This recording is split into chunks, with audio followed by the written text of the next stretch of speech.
প্রসঙ্গক্রমে নওজোয়ান ছেলেরা এটা মনে রাখো বাপ, এক নারী এবং নারীর প্রতি আসক্তি, এইটা তো একটা মৌলিক মানুষের স্বভাবজাত বিষয়, যে মানুষের অস্তিত্বের ভিতরে আল্লাহ তাআলা এটা দিয়েছেন। কিন্তু সেইটা কেউ যদি নেককার স্ত্রীর জন্য অপেক্ষা করে আর আল্লাহর কাছে দোয়া করে আর নেককার স্ত্রী, চরিত্রবান স্ত্রী মিলে, আল্লাহর কসম, তো পৃথিবীতেই তার ঘরে, তার জীবনে জান্নাতের সুখ বিরাজ করে। আর বন্ধু, চরিত্রহীন লম্পট হয়ে দিন রাত নারী ছবি, অশ্লীলতা, বেহায়াপনা, অসভ্যতা, বেহায়া বেপর্দা কোনো নারীর পিছনে ঘুরে, ছবিতে হোক আর বাস্তবে হোক, যে চরিত্রহীন লম্পট তার জীবন শেষ করে দিছে, খোদার কসম, আল্লাহর ওয়াদা আছে, ওই খবিস ও চিরেই তার জন্য বিবি মিলবে আরেকটা খবিস। আর সেদিন মনে থাকবে, মনে রাখবেন প্রিয় ছেলে, মনে রাখো, সেদিন তোমার সংসার হবে জাহান্নামের টুকরা, জাহান্নামের টুকরা।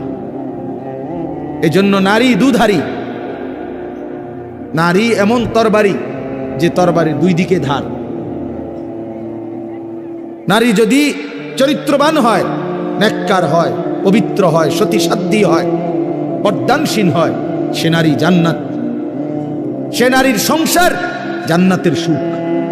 আর নারী যদি চরিত্রহীন হয়, বেহায়া হয়, বেপর্দা হয়, চরিত্রহীন, অসভ্য হয়, খোদার কসম, ওই নারী তোমার জীবনের জন্য জাহান্নামের আগুন টুকরো।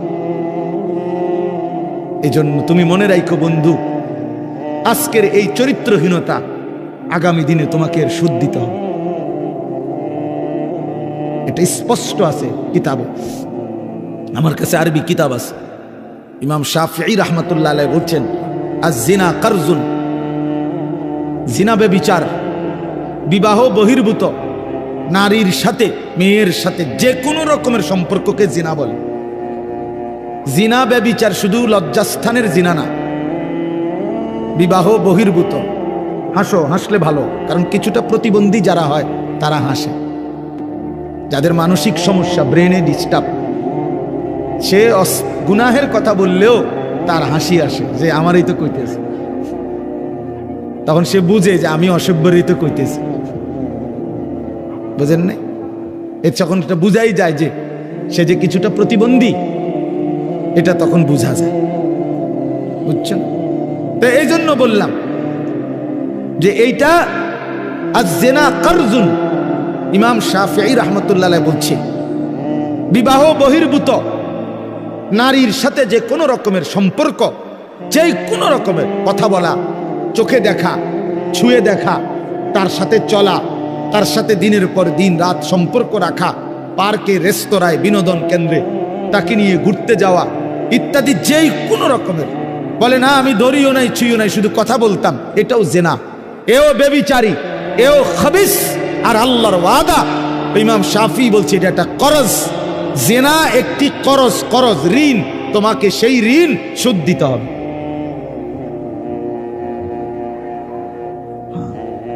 বেবিচার একটি কর্জ, এটা ঋণ, এটা শোধ দিতে হবে।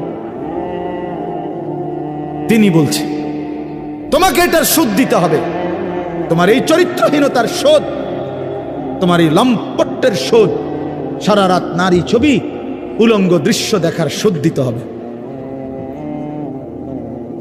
এটা মনের একটা ছেলে হলো যদি কেউ বুঝে থাকো তো মনে রেখো, এর শোধ দিতে হবে। তুমি অচিরেই তোমার জীবনে একটা খবিস মিলবে, সেই খবিস তোমার জীবনটা তখন জাহান্নামের টুকরা বানায় ফেলবে। বেপর্দা নারীর হাসি, হাসি না, এটা আগুন।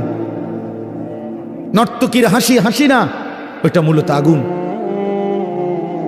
বেহায়া কন্যার প্রেমের কথা, এগুলো মূলত সুন্দর কোনো শব্দ না, এগুলো আগুনের গোলা, এগুলো আগুনের গোলা। এটা শোধ দিতে হবে নিজের জীবনে, তখন ধুকে ধুকে মরব।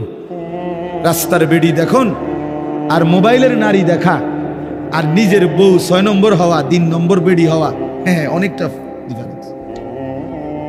ওই মানুষের জীবনে আর কোনোদিন সুখ মেলে না যে একটা চরিত্রহীন নারী পায়, অসৎ নারী, অসৎ নারী। আপনারা যদি নাও জানেন, আমরা তো জানি, কারণ আমরা যে হুজুর মানুষ, আমগোর কাছে তো হাজারো মানুষ, শত শত মানুষ নিজের ব্যক্তি জীবনের বহু কথা বলে, দোয়া চায়, তা আমরা তো শুনি কি বলে, কি বলে। বাহিরের মানুষ তো মনে করে হাসতেছে, স্বামী স্ত্রী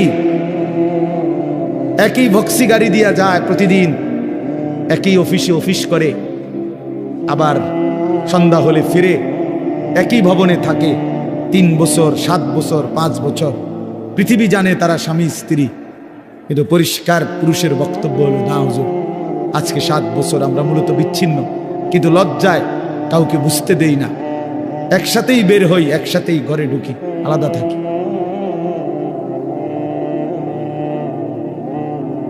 হ্যাঁ, স্বামী এক জায়গায়, স্ত্রী এক জায়গায়।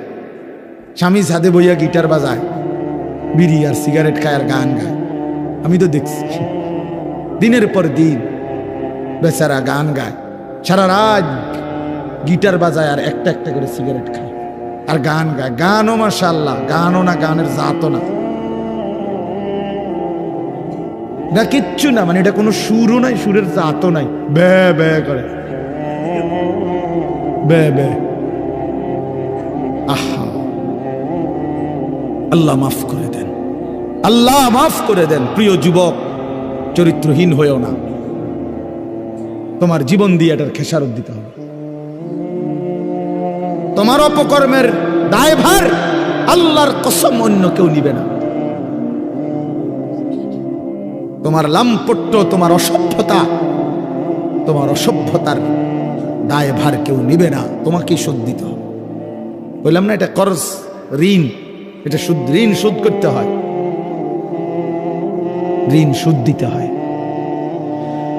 হ্যাঁ, আল্লাহ আমাদেরকে মাফ করে দেন।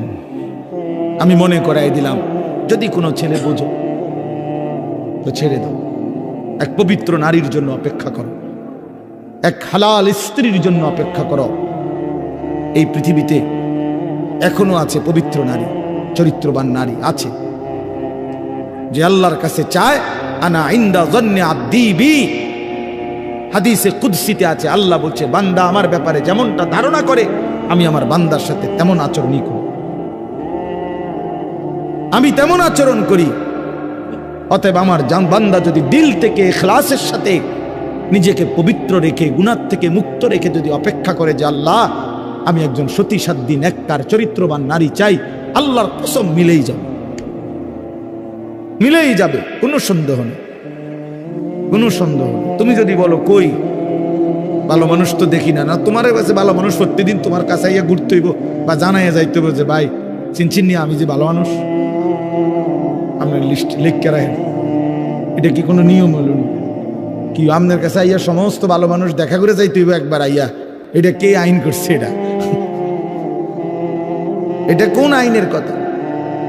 অনেক মানুষ দেখেন না, চা দোকানে বৈশা বিড়ি খাইতে খাইতে করতে ভালো মানুষ আসেনি অনেকে না করতে পার। ভালো মানুষ তো একমাত্র আমনে চাচা, পৃথিবীর শেষ ভালো মানুষ তো আমনে।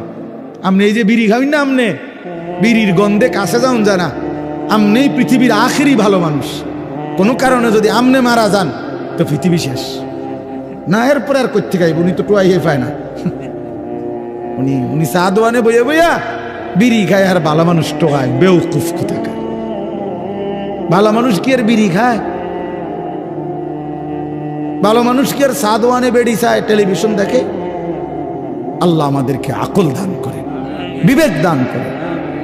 ওই কথাটা বলতেছিলাম, নবী সাল্লাল্লাহু আলাইহি ওয়াসাল্লাম বলছেন, এই তাম দুনিয়া একজন মানুষ যা কিছু অর্জন করে দুনিয়াবি, তার মধ্যে সর্বশ্রেষ্ঠ অর্জন হলো আল মারআতুস সালিহা, একজন সতী সাধ্বী চরিত্রবান পবিত্র নেককার প্রেমময়ী ভালোবাসার এক নারী, এক স্ত্রী।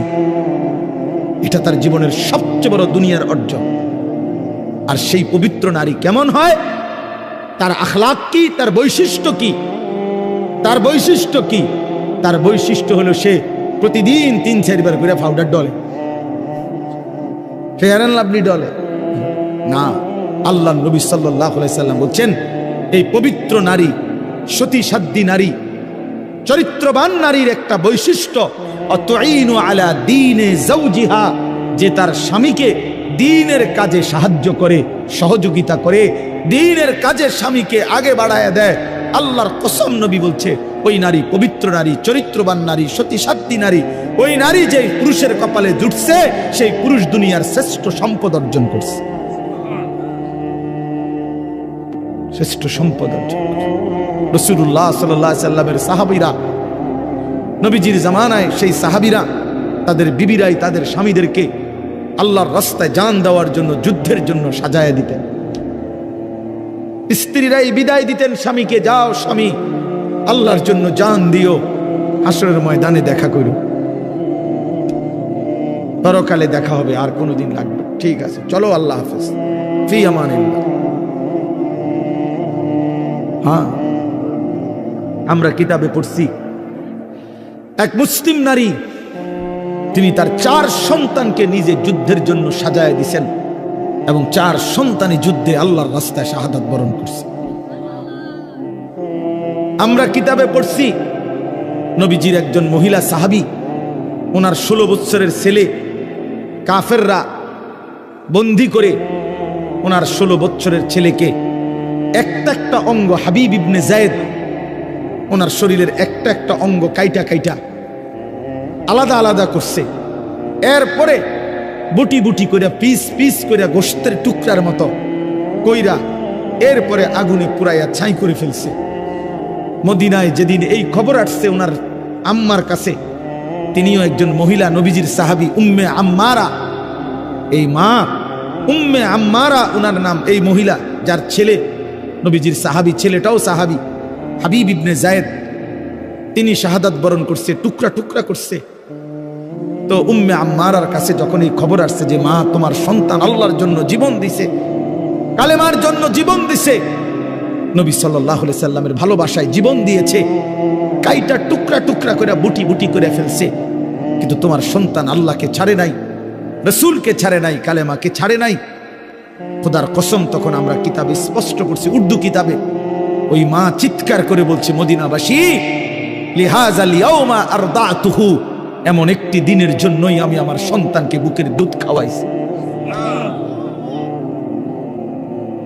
সন্তান আমার দুধের হক আদায় করছে, সন্তান আমার 2 বছরের দুধের হক আদায় করছে। আমার স্বপ্ন ছিল, আমার আশা ছিল, আমার পবিত্র সন্তান আল্লাহর জন্য জান দিবে, আর আমার সন্তান আল্লাহর জন্য জান দিছে। निकल जाए दम तेरे कदमों के नीचे, यही दिल की हसरत, यही दिल की आरजू है।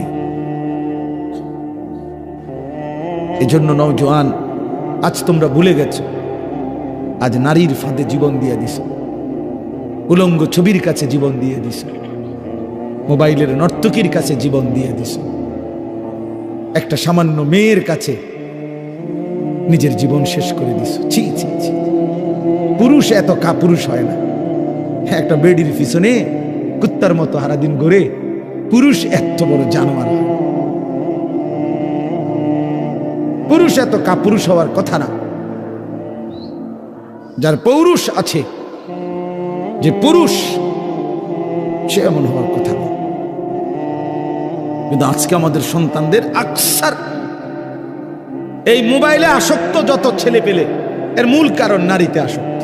এটার অপর পিঠে এটাই রেজাল্ট। আপনি খোঁজ নিলে ওয়াজ হনে 2টা 1টা দরকারি কোনো কাজ করে 10 মিনিট 5 মিনিট, আর যে সারা দিন রাত এটা টিফে কিতা করে, বেডি চায়, নারী দেখে, ছবি দেখে, নাচ দেখে, নাটক দেখে, সিনেমা দেখে, অস্থির ছবি দেখে, নারীকে নিয়েই ব্যস্ত থাকে। নাইলে আপনি বন্ধ করে দেন, এক সপ্তাহ নারী ছবি মোবাইলে না আসা বন্ধ হয়ে যাক, যে কোনোভাবে ফেসবুক কোন আর ইউটিউব কোন কিছুতেই নারীর ছবি আসে না। 1 সপ্তাহের জন্য দেখবেন হাজার হাজার লাখ লাখ বড় মোবাইল, এগুলা দিয়ে মানুষ কটকুড়ি খাবে, কটকুড়ি, সম্পাপ্পি খাইবে, সম্পাপ্পি ছিলেন সাদা সাদা সম্পাপ্পি, এইটি কটকুড়ি, অথবা পেঁয়াজ বেচবে, বাঙ্গারি মাল বেচে যে। এই জন্য এটা দরকার। প্রিয় বন্ধু, প্রিয় বাবা, বোঝা উচিত একজন নারী অস্বীকার করার কোনো বিষয় না। পুরুষ যেমন আল্লাহর সৃষ্টি, নারীও আল্লাহর সৃষ্টি।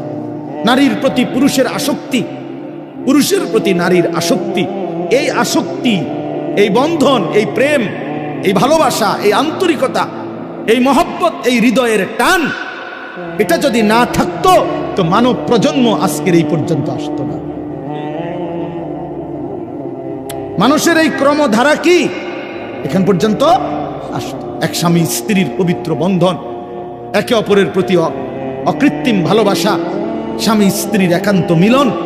তো এইটুকুর বরকতে মহান আল্লাহর ইচ্ছায় প্রজন্ম এভাবে আগাইছে। তাহলে এটা তো দূষণীয় না, হালাল যেটা সেটা তো দূষণীয় না। রাসূলুল্লাহ সাল্লাল্লাহু আলাইহি ওয়াসাল্লাম বলছেন, পবিত্র স্ত্রী তার মুখে যদি কেউ খাবারের লোকমা তুলে দেয়, হাত্তা লোকমাতা ফি ফি ইমরাআতিহি, নবীজি বলছেন কেউ যদি তার হালাল স্ত্রীর মুখে এক লোকমা খাবার, একটা রুটি, সামান্য একটু খাবারও তুলে দেয়, আল্লাহ রাসূল সাল্লাল্লাহু আলাইহি ওয়াসাল্লাম বলছেন আল্লাহ তাআলা তাকে আল্লাহর রাস্তায় সাদাকা করার সওয়াব দান করেন। নবী সাল্লাল্লাহু আলাইহি ওয়াসাল্লাম বলছেন ওয়াফি বুদআই আহাদিকুম সাদাকা, পবিত্র স্বামী স্ত্রী যদি মিলিত হয় তো আল্লাহ তাআলা সেখানেও সাদাকার সওয়াব দান করে। সাহাবী জিজ্ঞেস করছে, ইয়া রাসূলুল্লাহ, মনের চাহিদা পূরণ করলেও সওয়াব হয়? আল্লাহর নবী বললেন, সেটা যদি ভিন্ন অনুমতি নাই এমন নারীর সাথে যদি পূরণ করে সেখানে কি গুনাহ হয়? তিনি বললেন, হ্যাঁ গুনাহ হয়। তাহলে এখানেও নেকি, সেখানে গুনাহ হইলে এখানে নেকি হয়। এজন্য বন্ধু, আল্লাহ তাআলা প্রত্যেক নিষিদ্ধ বিষয়ের বিপরীতে বৈধ হালাল পন্থা আল্লাহ রাখছেন। যিনি মদ হারাম করেছেন তিনি মধু হালাল করেছেন, যিনি সুদ হারাম করেছেন তিনি ব্যবসা হালাল করেছেন, যিনি ভিন নারী দেখা হারাম করেছেন তিনি বিবাহ হালাল করেছেন। এমন কোনো বিষয় নাই বান্দার যেটা চাহিদা আছে অথচ সেই চাহিদা পূরণের বৈধ কোনো পন্থা আল্লাহ দেন নাই। খোদার কসম, এমন চাহিদা মানুষের মধ্যে নাই, এটা হতে পারে না। কারণ প্রতিটি চাহিদাও দিছেন আল্লাহ, সেই চাহিদা পূরণের হালাল পন্থা নির্ধারণ করে দিয়েছেন, সেটাও আল্লাহ করছেন। আজকে অনেক মা বোন হয়তো পর্দার আড়ালে আছেন, শুনতেছেন, আপনাদেরকে বলি, বেপর্দা নারী, বেহায়া নারী, বেহায়া কন্যা, তার বাস্তবিক অর্থে সামাজিক কোনো মর্যাদা নাই। ইসলামের দৃষ্টিতে, মানবতার দৃষ্টিতে, ইনসাফের দৃষ্টিতে, বিবেকের দৃষ্টিতে তার কোনো সম্মান নাই, ইজ্জত নাই। বেপর্দা নারী তো শোপিস, উপভোগের পণ্য। বেপর্দা নারী তো প্রদর্শনের বস্তু, প্রদর্শনের বস্তু, যে নিজেকে প্রদর্শন করে বেড়ায়। আল্লাহ তাআলা আমাদেরকে মাফ করে দেন। আল্লাহ আমাদের মা বোন, আমাদের কন্যা, যে সমাজের নারী বেপর্দা হয়, বিশ্বাস করেন ওই সমাজের সবচেয়ে বড় বিপদ হলো হালাল এবং পবিত্র পন্থা, হালাল এবং পবিত্র বিবাহ এবং হালাল এবং পবিত্র মানব প্রজন্ম তছনছ হয়ে যায়। আজকের ইউরোপ এই ব্যাধিতে আক্রান্ত, যখন অবাধ যৌনাচার, নারী পুরুষের অবাধ সহজ করে দিছে, আজকে তাদের বৈধ সন্তানের চাইতে অবৈধ সন্তানের পরিমাণই বেশি। আল্লাহ আমাদের সমাজ, আমাদের বংশধর, আমাদের প্রজন্মকে জিনা, ব্যভিচার, বেহায়া, বেপরদিগি, বেশরম এই জিন্দিগি থেকে হেফাজত করেন। বলে না আমি। আল্লাহ বলছে, বান্দা দুনিয়া আর কিছুই নয়, শুধুই তামাশা, শুধুই খেলাধুলা। অতএব দয়া করে, আমার সময় নাই, আমি আর বাড়াতে পারছি না, কিন্তু এ কথাটাই আপনাদেরকে বুঝাইতে চাই, আমার সব কিছুর মধ্যে আখিরাতকে সাথে নিয়ে, সামনে নিয়ে যদি জীবন চালাই, আল্লাহর কসম দুনিয়ার সব প্রয়োজন পূরণ হবে, আখিরাতের জান্নাতও মিলে যাবে। আপনি ঠকবেন না বাপ। ফজরের নামাজ পড়লে কেউ ঠকে না, 5 ওয়াক্ত নামাজ পড়লে কেউ ঠকে নাই দোস্ত। হারাম উপার্জন করে কেউ লাভবান হয় নাই। গুনাহ কাউরে তৃপ্তি দেয় না। আপনি সুখ পাইতেন না, আপনি তৃপ্তি পাবেন না, গুনাহ তৃপ্তি দেয় না। এক সাগর, আটলান্টিক মহাসাগর।